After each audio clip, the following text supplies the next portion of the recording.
The Ulm Campaign consisted of a series of French and Bavarian military maneuvers and battles to outflank and capture an Austrian army in 1805 during the War of the Third Coalition. It took place in the vicinity of and inside the Swabian city of Ulm. The French Grande Armée Equute, led by Napoleon Bonaparte, comprised 210,000 troops organized into 7 corps, and hoped to knock out the Austrian army in the Danube before Russian reinforcements could arrive. Through rapid marching, Napoleon conducted a large wheeling maneuver that captured an Austrian army of 23,000 under General Mack on October 20 at Ulm, bringing the total number of Austrian prisoners in the campaign to 60,000. The victory at Ulm did not end the war, since a large Russian army under Kutuzov was still near Vienna. The Russians withdrew to the northeast to await reinforcements and to link up with surviving Austrian units. The French followed and captured Vienna on November 12.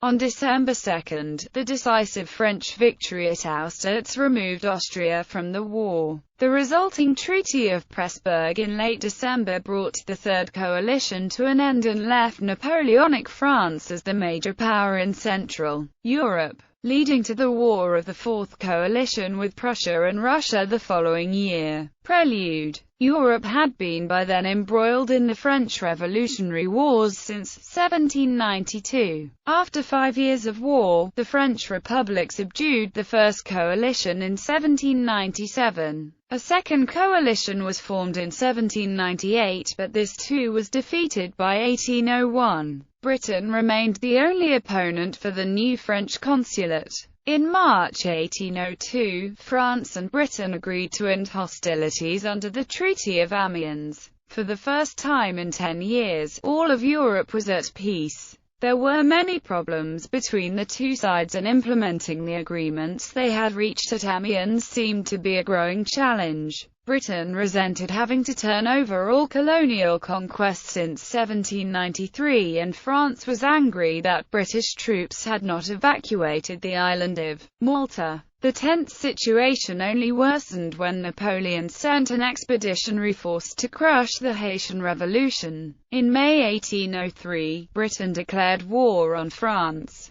Third Coalition. In December 1804, an Anglo-Swedish agreement led to the creation of the Third Coalition. British Prime Minister William Pitt spent 1804 and 1805 in a flurry of diplomatic activity to form a new coalition against France. Mutual suspicion between the British and the Russians eased in the face of several French political mistakes, and by April 1805 the two had signed a Treaty of Alliance. Having been defeated twice in recent memory by France and keen on revenge, Austria also joined the coalition a few months later. French military preparations prior to the formation of the Third Coalition. Although they never set foot on British soil, Napoleon's troops received careful and invaluable training for any possible military operation. Although boredom quickly set in among the troops, Napoleon paid many visits to conduct lavish parades in order to maintain their morale. The men at Boulogne formed the corps for what Napoleon would later call La Grande Armée Equute. At the start, this French army had about 200,000 men organized into 7 corps, which were large field units,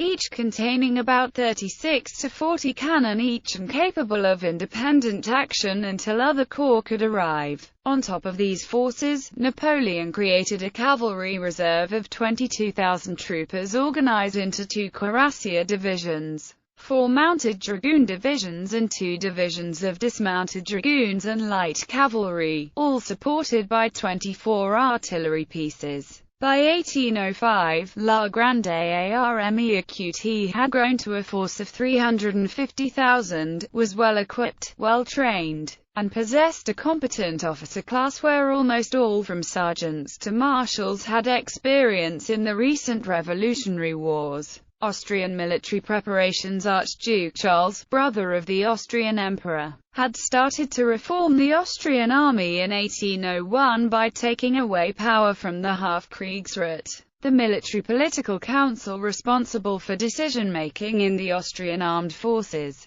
Charles was Austria's best field commander, but he was unpopular with the royal court and lost much influence when, against his advice, Austria decided to go to war with France. Karl Mack became the new main commander in Austria's army, instituting reforms on the infantry on the eve of war that called for a regiment to be composed of 4 battalions of 4 companies rather than the older 3 battalions of 6 companies. The sudden change came with no corresponding office of training, and as a result these new units were led by commanders who had not been given sufficient tactical training in using their units. Austrian cavalry forces were regarded as the best in Europe, but the detachment of many cavalry units to various infantry formations precluded the hitting power of their massed French counterparts who could at the orders of Napoleon amass a whole corps of cavalry to influence the battle.